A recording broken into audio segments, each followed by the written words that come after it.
Hi, Hi, good morning. how are you? I'm good. How was your weekend? We didn't really talk this weekend. It was weird. No, we didn't talk this weekend because, and I think you'll get a kick out of this. I hosted people pretty much all weekend. Okay. And Friday night, I hosted about 9 gals over at my house. They were all industry people except for one of them. And of course, it was a former bride of mine. Of course. And we did the Uber Eats roulette. Are you on TikTok? No, but I think I know what you're talking about. Okay. Is that where everybody orders something without telling everybody else what they're going to order? Yeah, we did it. It was really fun. It actually worked really well. Did it? Yeah, everybody ordered something different, which was just kind of fascinating. Yeah. My favorite order was from my friend Joanna, who I would love to have on the show sometime. She's a fabulous makeup artist. But she ordered $30 worth of McDonald's French fries. So it was pretty great. That's a lot of French fries. Well, not really. We were actually talking about that. There's no dollar menu anymore at McDonald's? I did not know that. No. Surprise, surprise. Well, there's not. But anyways, then on Saturday, during the day, I hosted two of my friends who just so happened to be married to each other because I planned their wedding. Of course. Uh-huh. And that was great. And then that night, I had two friends over who happened to be married to each other because I planned their wedding. So I just hosted former couples all weekend. It was great. I had a really lovely time. And then Sunday, I just laid on the couch. Mm-hmm. Hosting is a lot of work. Well, yeah, because I imagine you had to clean up after every event. You had to clean up and then restage, Mm-hmm. you know? Mm-hmm. But I made the joke. I'm like, I should just offer not couples therapy, but couples can just come and hang out with me after their and I'll be like, oh, I'm sorry, your time is up. I have another couple waiting outside. Nobody would pay for that because you do it for free already. You're already I know. giving away the goods for free. Totally. I know. Okay. But that's what I did this weekend. Okay, that's fun. What did you do? My son and I made a Rubik's Cube cake. That's cool. Yeah, he's been asking me. He wanted to make a cake with fondant. Oh, wow. Holy. Kind of like the show Is It Cake? I don't know if have you seen that show? I have. Well, I've seen TikToks of it. Yeah, so people make stuff out of cake and they try to trick people into thinking it's real. Yeah. So we didn't think that we were tricking anybody. But he really wanted to try to make this cake. Okay. And so I had to order different colors fondant because I wasn't making fondant and then dyeing it and everything. So we just ordered that. So it was all things that we ordered and put together. It was a cake mix. I did not make a homemade cake for this. But I'll send you a picture. Yeah. It actually turned out really well. We measured the cakes and everything. Was it life-size Rubik cubes? No, it was bigger, but it had to be a perfect square, which was challenging. Yeah, I would love to see photos. Yeah, so that was fun. Did it taste good? Yeah, I mean, it's box cake. I can't really fuck that up. I know, but fondant is always a little... Yeah, but you peel that off. Oh, you really? I don't eat it. Do you? I don't know. I guess Do you eat the fondant at weddings? Well, I don't eat fondant. True confessions.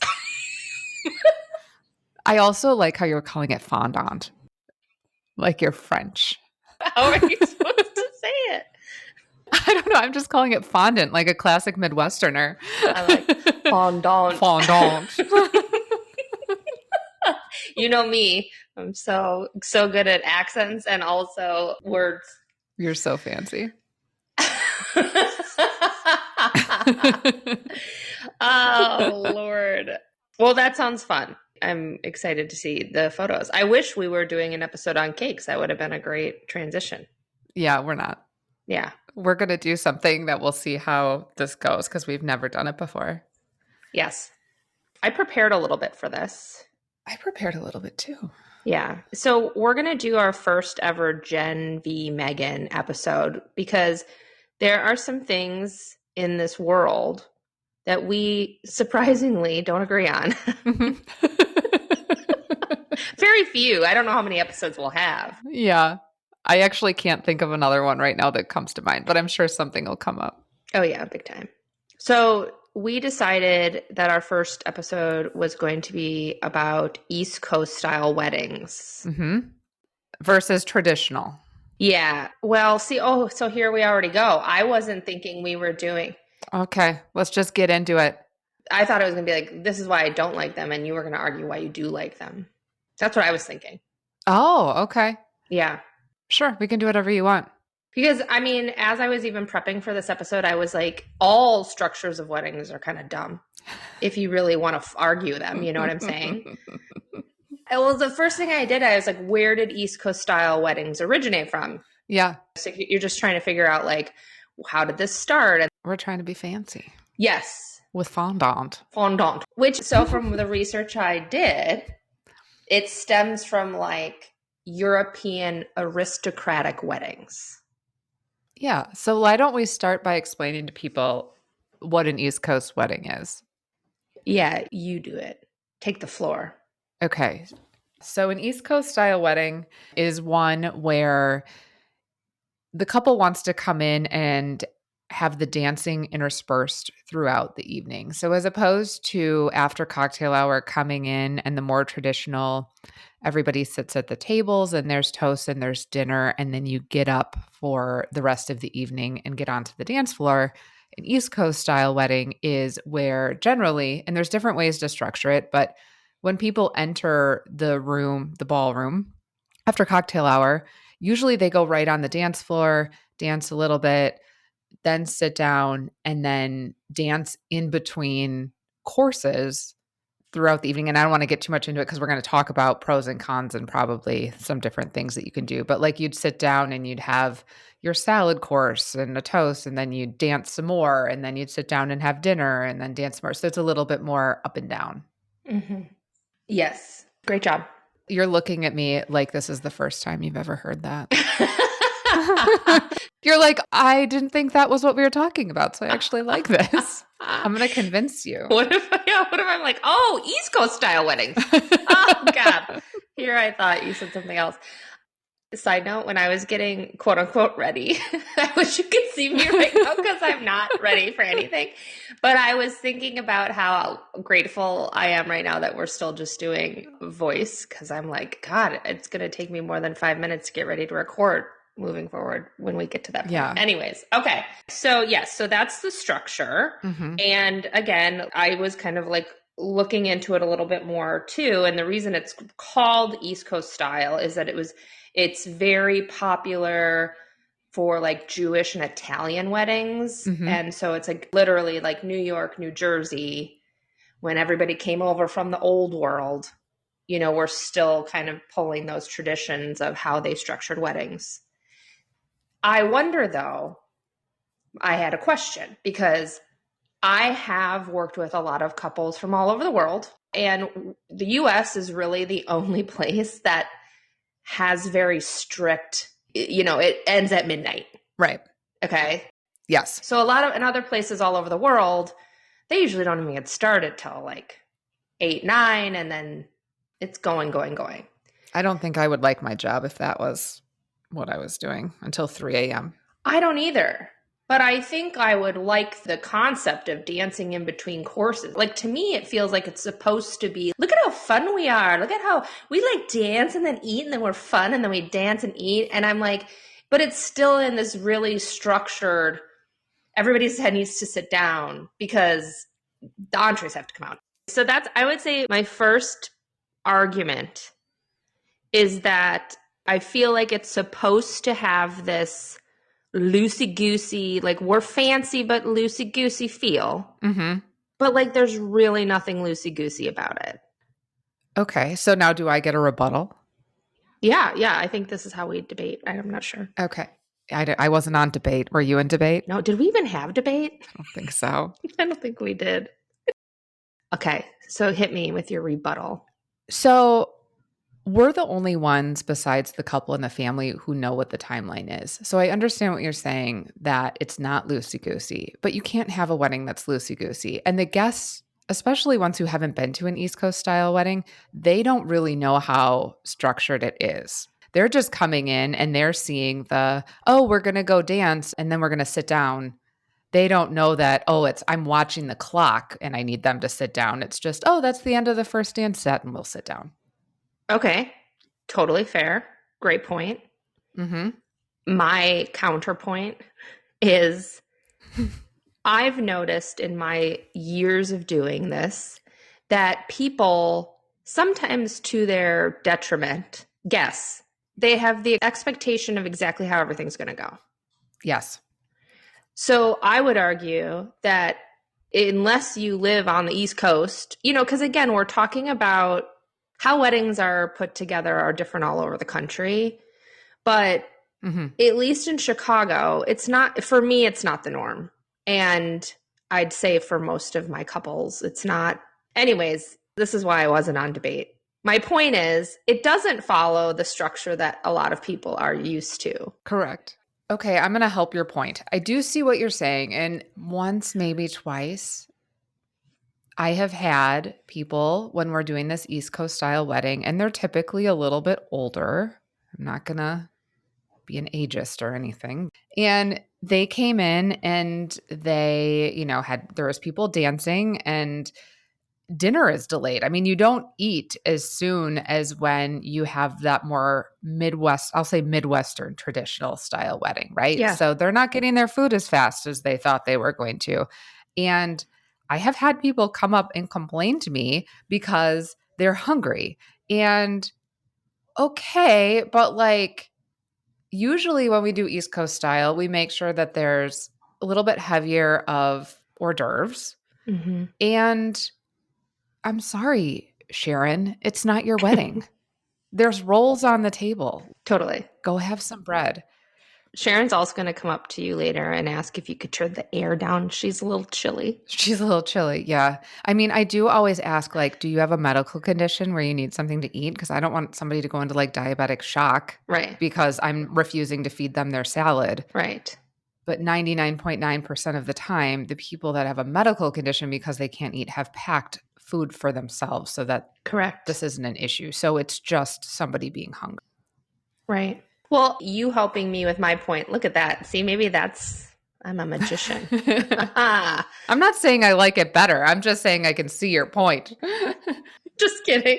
This is how I work with my couples. I let them think it's their idea. Yeah. The illusion of choice. That's what I call it. The illusion of choice. Okay.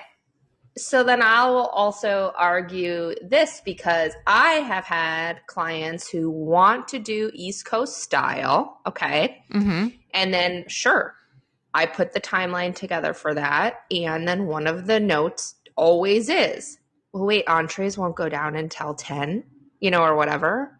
Mm-hmm. And I'm like, correct. And then it's like, well, can we do it a little earlier? And it's like, yeah, but then it's also this thing of we're moving people. We've bitched about this a lot. Moving people is a lot of work. Mm-hmm. Okay. Yes. It takes time. It takes time to get 200 people up onto the dance floor. You want the dance set to make sense. So that needs to be 4 songs or, something like that. Yep. And the band always wants to play longer. Right. Which it makes sense. You're getting some energy going. And then I feel like it's okay, now sit down again, which is fine. But then it takes time for people to sit down again. So it's maybe part of the reason I don't like it is because I've gotten pushback about that. And it's well, then don't do it. Yeah. So I think I'm pretty good at East Coast style. I've done it a lot. Great. Call Megan. I don't want to do it. I know you're exaggerating. I've never had a dinner that's served at 10. Well, I just said that. It's later, though. It is later. Yeah. People have to understand that. Well, yeah. And especially if it's on-site wedding, if you are doing a 5:30 or 6 o'clock ceremony. Yes. It's one thing if it's a 3 o'clock church wedding, but if it's not, I would even say, do you think you can do East Coast style with a ceremony on site? I've done it, actually. Oh, I've done it. Maybe that's when my dinner was at 10.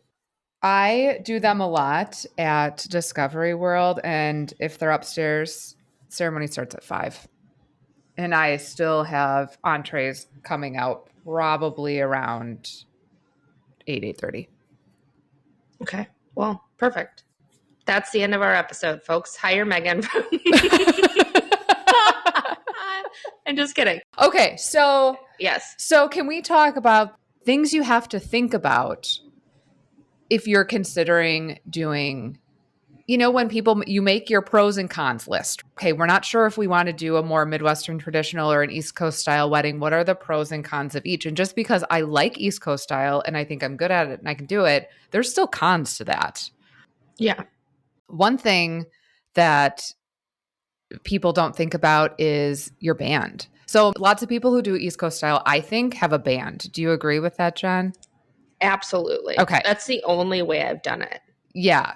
So it's usually a band, and bands are expensive. Very. Most bands, when you're hiring them, they'll say, okay, so here's our rate for 3 hours or maybe 4 hours. And you can add more time, but their set rate usually includes a set number of hours.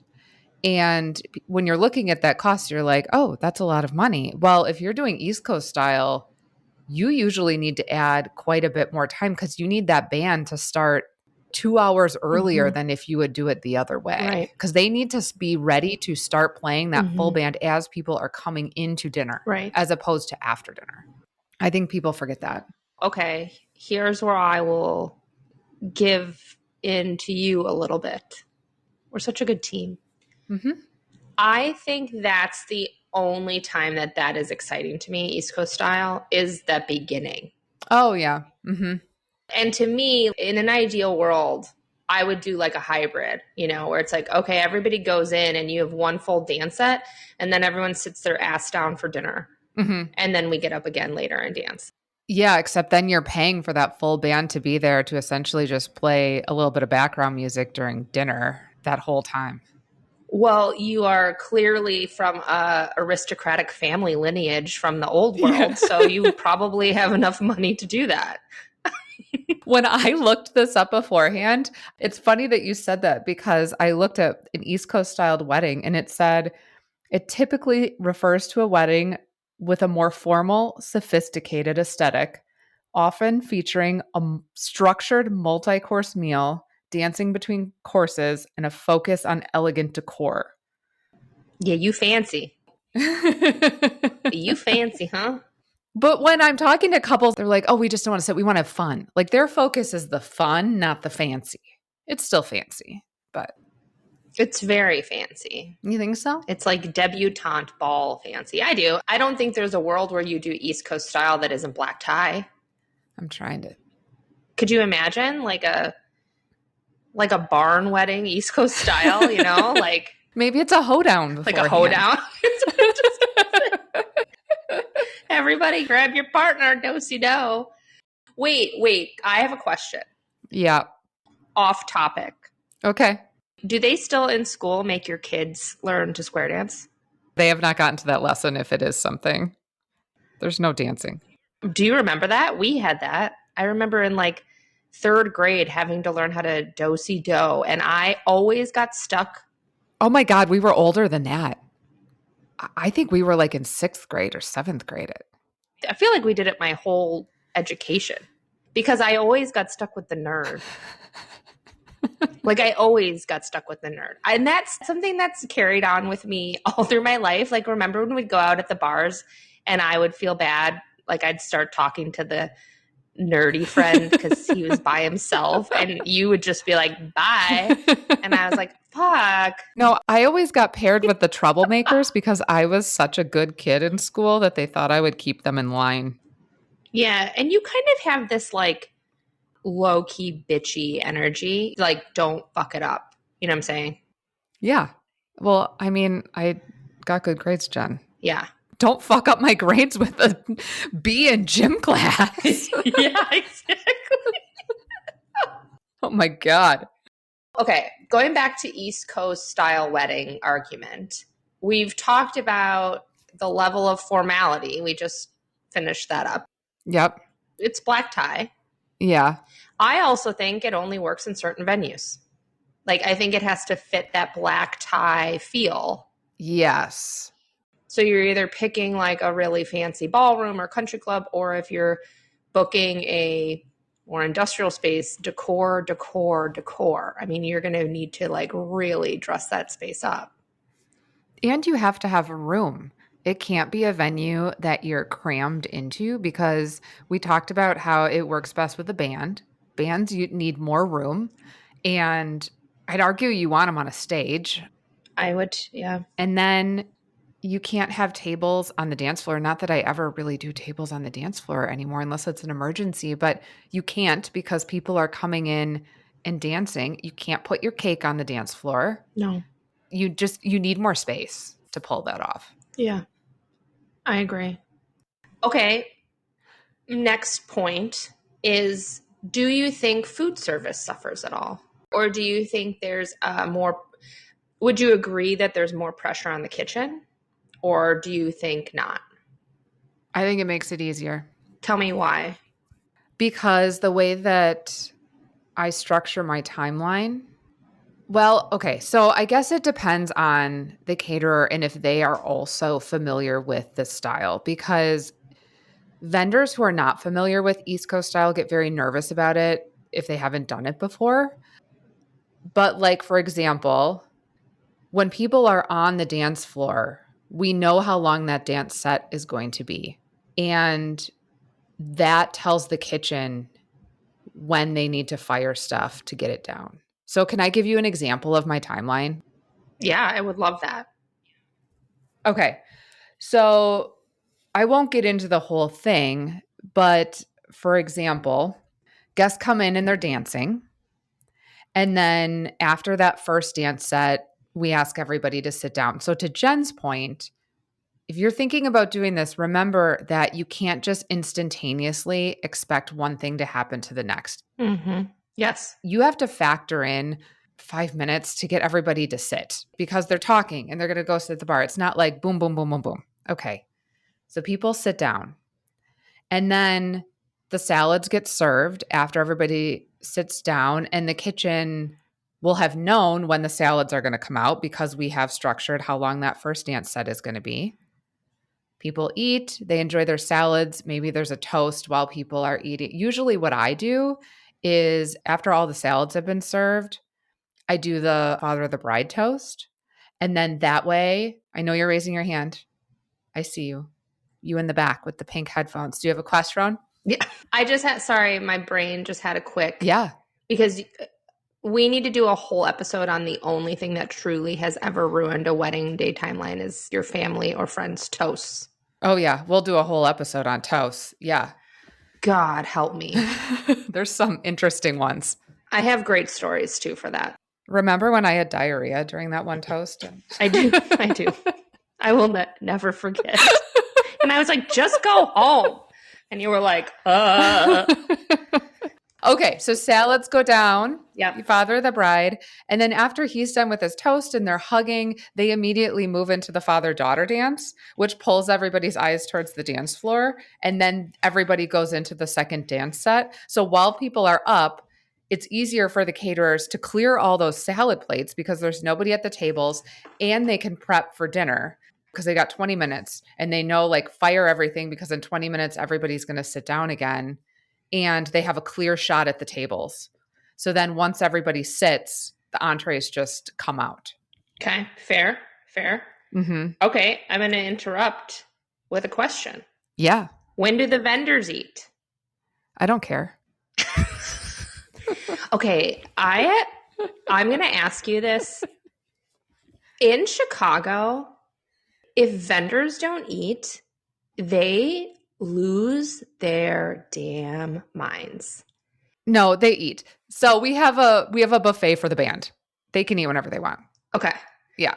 I want everyone to eat. I say this, like, I understand, but I'm like, gosh, they'll kill me. Mm-hmm.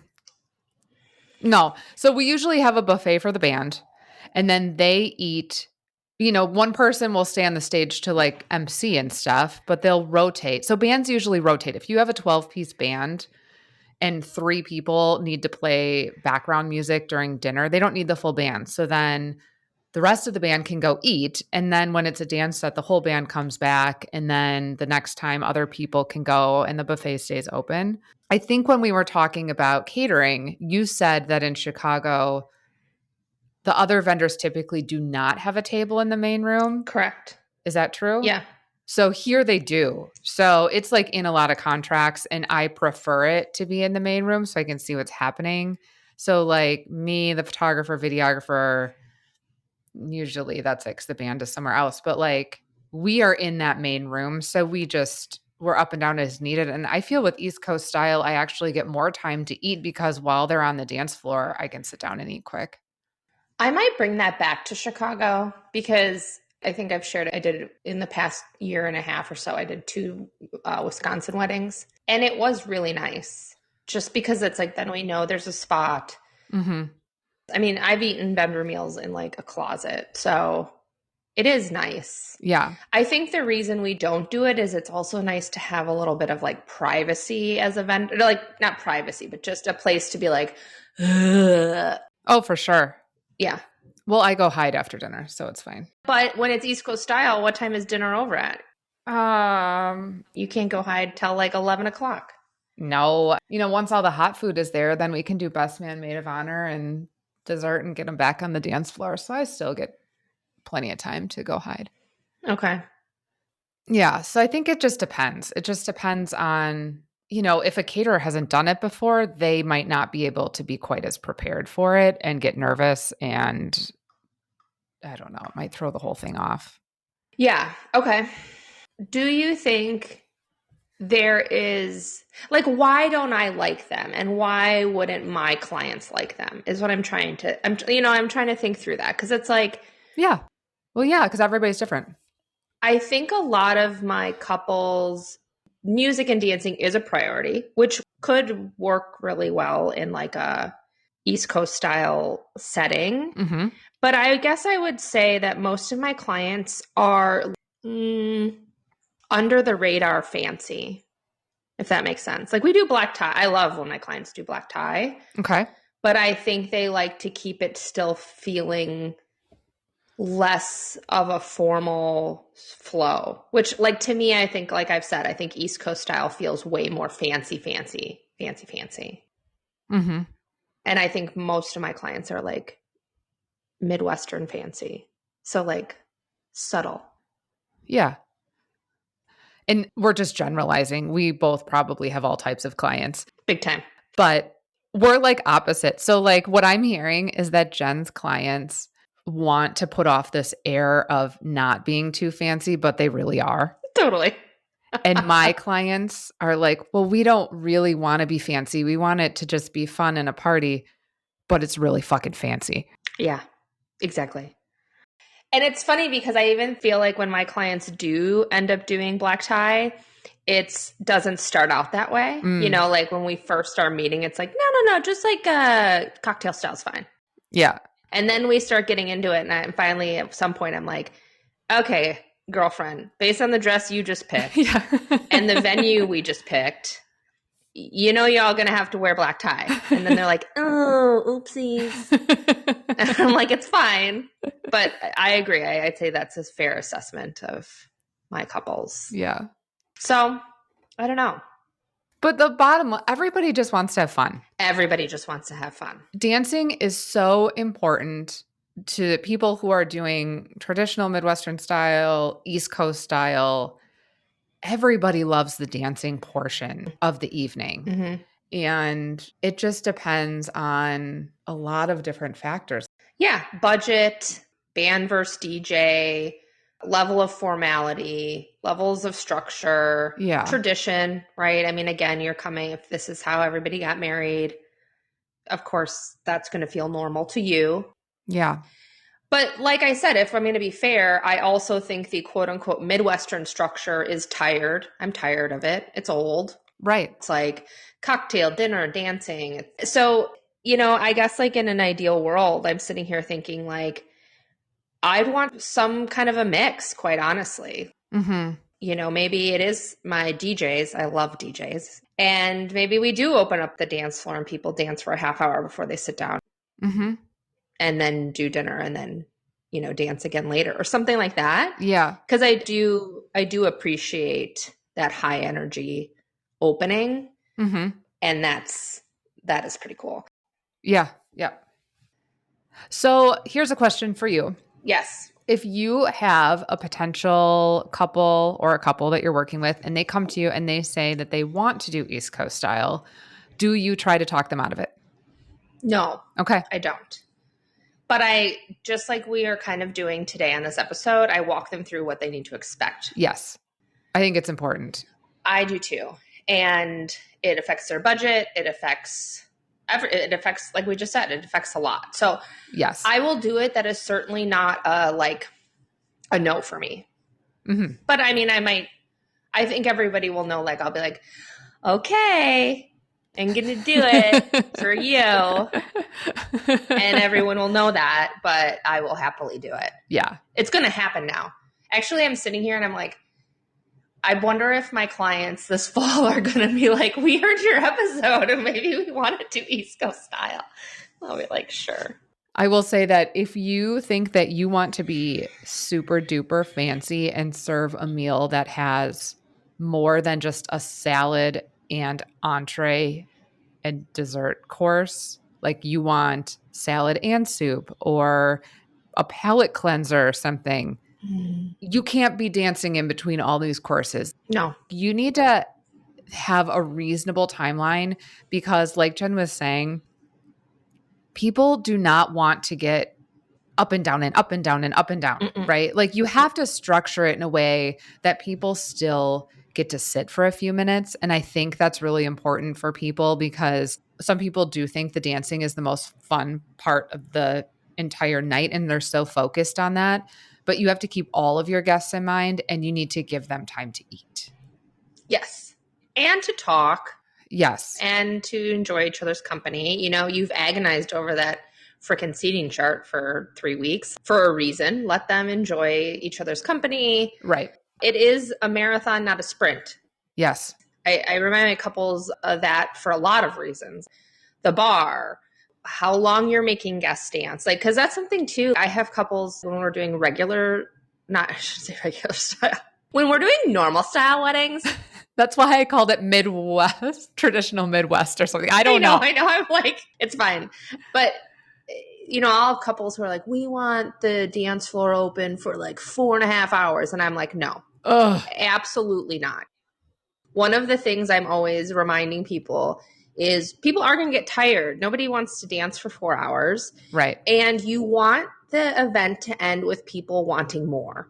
Yes. You want that dance floor packed with people chanting one more song. Right. You don't want your wedding to end because people are tired. Right. And want to go home. Right. So it is, no matter what. I mean, Megan and I will drive this home till the day we die. Like, you are hosting. You have to think of your guests at all times. Mm-hmm. How they're experiencing it. And are you taking care of them? And are you making sure that like your wedding's going to feel the way you want it to? Which is that everyone's happy and Sharons aren't all over the place bitching about things. Right. It would be interesting if we had a band leader on or a DJ. Yes. To hear their perspective on this because like we said, bands primarily do East Coast style, but I'm sure that DJs have been asked to do it. It's certainly less expensive because you're paying for that DJ to be there that whole time no matter what. So it's not typically going to be an extra charge if they're doing East Coast style, at least up here it wouldn't be. But yeah, it would be interesting to hear their perspective because when I'm talking to bands about the East Coast style, they always are like, okay, well, make sure if people are getting up for a dance set, they have at least 20 minutes, right? They want more time because it gets people up and excited. Now, that being said, I have done East Coast style before where all of a sudden we're noticing like during one of these middle dance sets that people aren't as into it as we were hoping. Mm-hmm. And then it's a matter of having a good team there to recognize that between your planner and your band to make some compromises and maybe cut it a little bit shorter because just like you were just saying, you want the guest experience to be the most important. And if you recognize that people are starting to fall off from that dance set, maybe it's time to sit down and get them something to eat. Totally. You know, it's interesting. I had a wedding a couple of months ago where this whole idea was that dinner happened on one floor, and then we would move guests to the after party for dancing. So the dinner was a 3-hour dinner. It was like wine pairings, coursed. I mean, it was stunning. Yep. It was insane.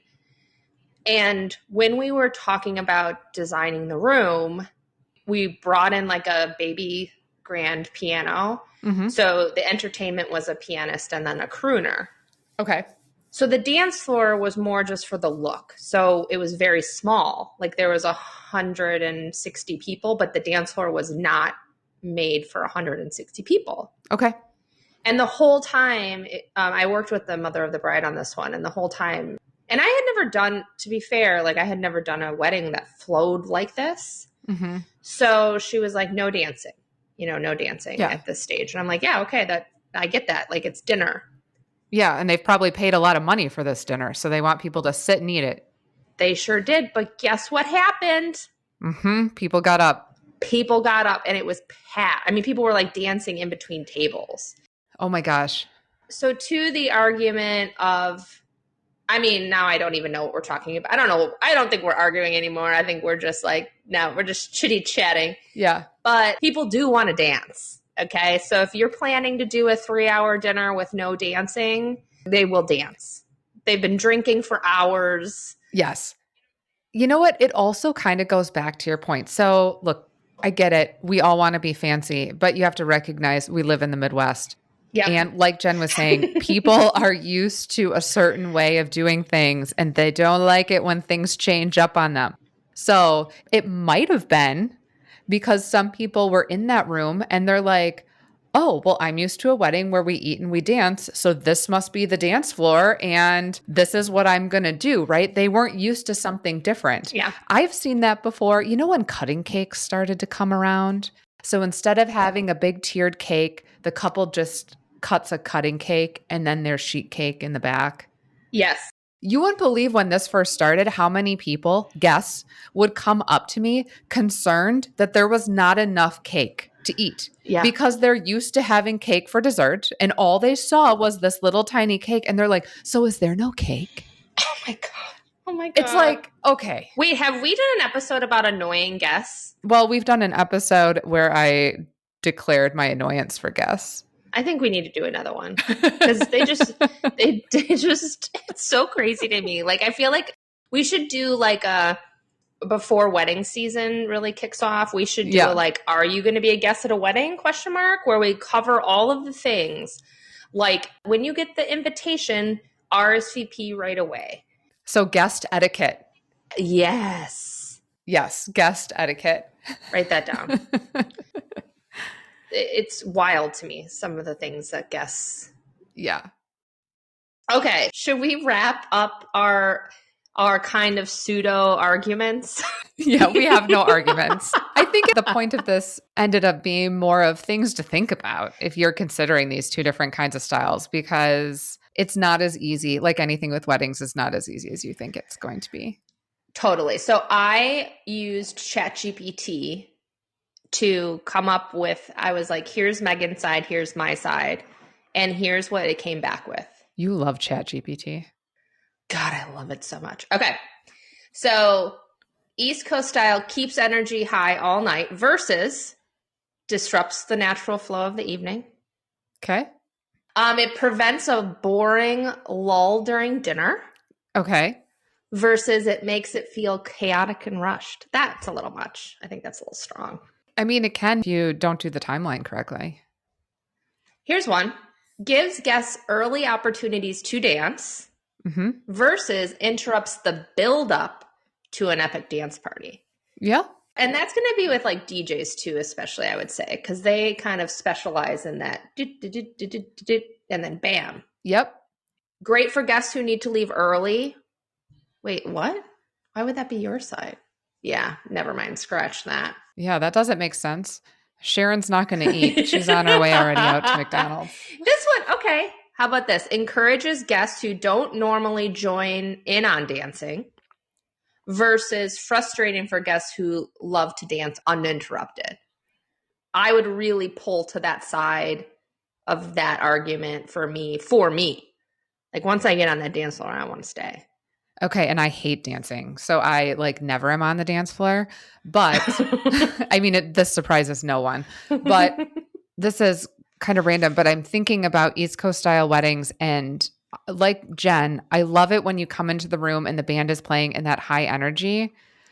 But if a lot of your guests have never experienced that before, it can be sometimes hard to get them onto the dance floor. Yeah. Either they don't understand that they're supposed to do it or they don't want to. I have had weddings where we're trying to do East Coast style and the band, they're doing all they can, right? They're playing these great songs. The wedding party, the couple is dancing. The band is saying, come on, join us on the dance floor. And, 10 out of 20 tables are all sitting at their seats. Right. Waiting for salad service. They just can't find it within themselves to do something different. Right. It's hard. It is hard. And that's frustrating no matter what. Yeah.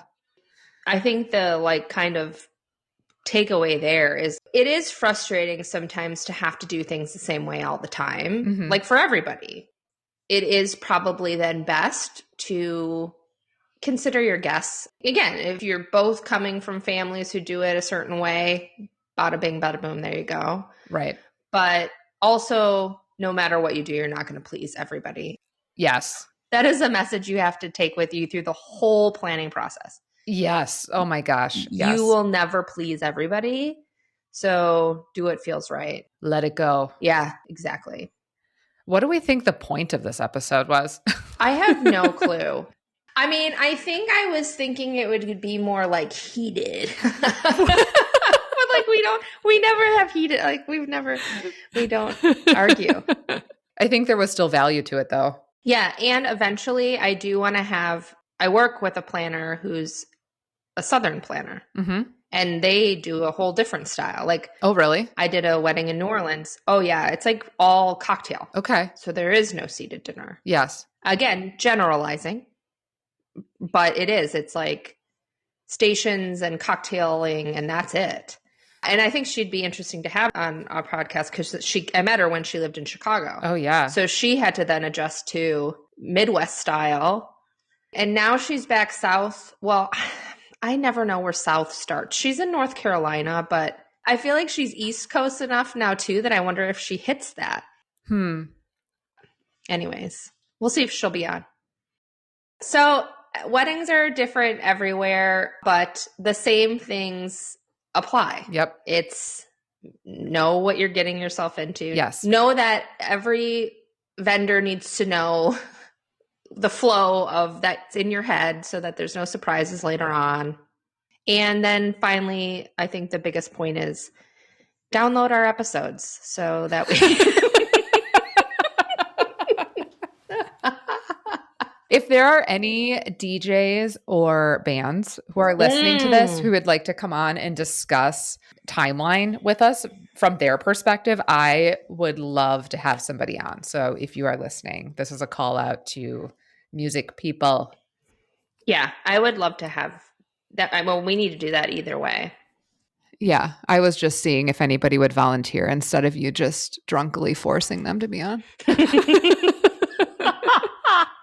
Don't act like you know me. All right. Well, this was fun. I love fighting with you. And I look forward to doing it again next week. Yeah. Yeah, we don't fight, so it's fine. Right. All right. I will talk to you soon. Bye. Okay, bye.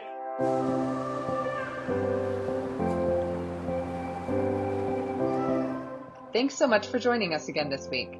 If you have a wedding or travel-related story of your own that you would like us to share in a future episode, send us an email to theplannerspassport@gmail.com. And be sure to follow us on Instagram at The Planner's Passport and follow all of our travel and wedding businesses, including We Roam Solo, Dare to Dream Travel, and Dare to Dream Weddings. And please, if you enjoy our show, remember to rate, review, and subscribe from wherever you are listening to this podcast.